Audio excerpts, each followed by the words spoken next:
Bhagavad, I believe. Text 26. Patram pushpam phalam toyam yome bhaktaya prayachati tadaham bhakti upahitam asnami prayatatmana. If one offers me with love and devotion a leaf, a flower, a fruit, or water, I will accept it. For the intelligent person, it is essential to be in Krishna consciousness, engaged in the transcendental loving service of the Lord in order to achieve a permanent blissful abode for eternal happiness. The process of achieving such a marvelous result is very easy and can be attempted even by the poorest of the poor, without any kind of qualification. The only qualification required in this connection is to be a pure devotee of the Lord.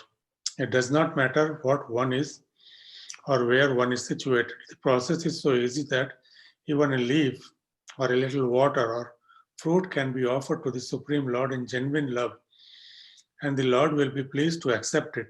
No one, therefore, can be barred from Krishna consciousness because it is so easy and universal. Who is such a fool that he does not want to be Krishna conscious by this simple method and thus attain the highest perfectional life of eternity, bliss, and knowledge? Krishna wants only loving service and nothing more. Krishna accepts even a little flower from his pure devotee, does not want any kind of offering from a non-devotee.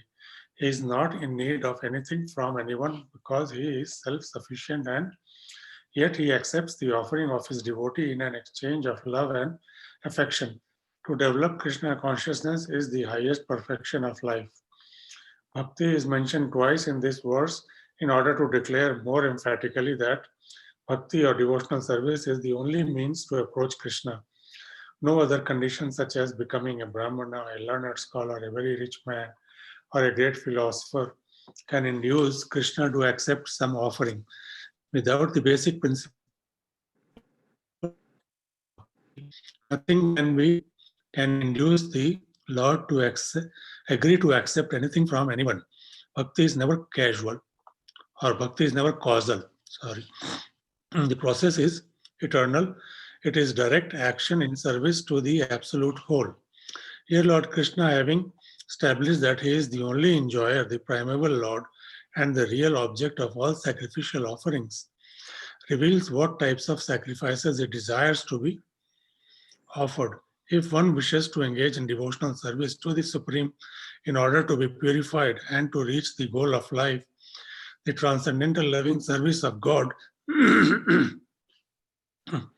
then one should find out what the Lord desires of him. One who loves Krishna will give him whatever he wants, and he avoids offering anything which is undesirable or unasked. Thus, meat, fish, and eggs should not be offered to Krishna. If he has desired such things as offerings, he would have said so. Instead, he clearly requests that a leaf, fruit, flower, and water be given to him. And he says that this offering I will accept it. Therefore, we would understand that he will not accept meat, fish, and eggs. Vegetables, grains, fruits, milk, and water are the proper foods for human beings and are prescribed by Lord Krishna himself. Whatever else we eat cannot be offered to him, since he will not accept it. Thus, we cannot be acting on the level of loving devotion if we offer such foods.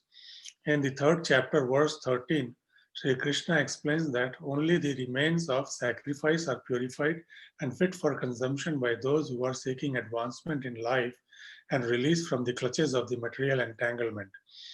Those who do not make an offering of their food, he says in the same verse, are eating only sin.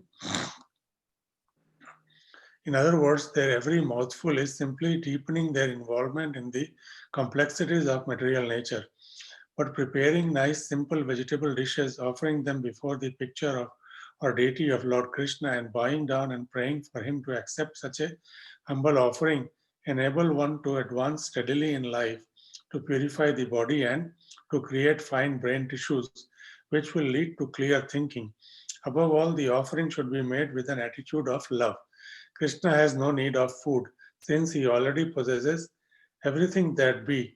Yet he will accept the offering of one who desires to please him in that way. The important element in preparation, in serving, and in offering is to act with love for Krishna. The impersonalist philosophers who wish to maintain that the absolute truth is without senses cannot comprehend this verse of Bhagavad Gita. To them, it is either a metaphor or proof of the mundane character of Krishna, the speaker of the Bhagavad Gita. But in actuality, Krishna, the Supreme Godhead, has senses, and it is stated that his senses are interchangeable. In other words, one sense can perform the function of any other. This is what it means to say that Krishna is absolute. Lacking senses, he could hardly be considered full in all opulences. In the seventh chapter, Krishna has explained that he impregnates the living entities into material nature. This is done by his looking upon material nature. And so, in this instance, Krishna, hearing the devotee's words of love in offering foodstuff, is wholly identical with his eating and actually tasting. This point should be emphasized because of his absolute position. His hearing is wholly identical with his eating and tasting. Only the devotee who accepts Krishna as he describes himself without interpretation can understand that the supreme absolute truth can eat food and enjoy it.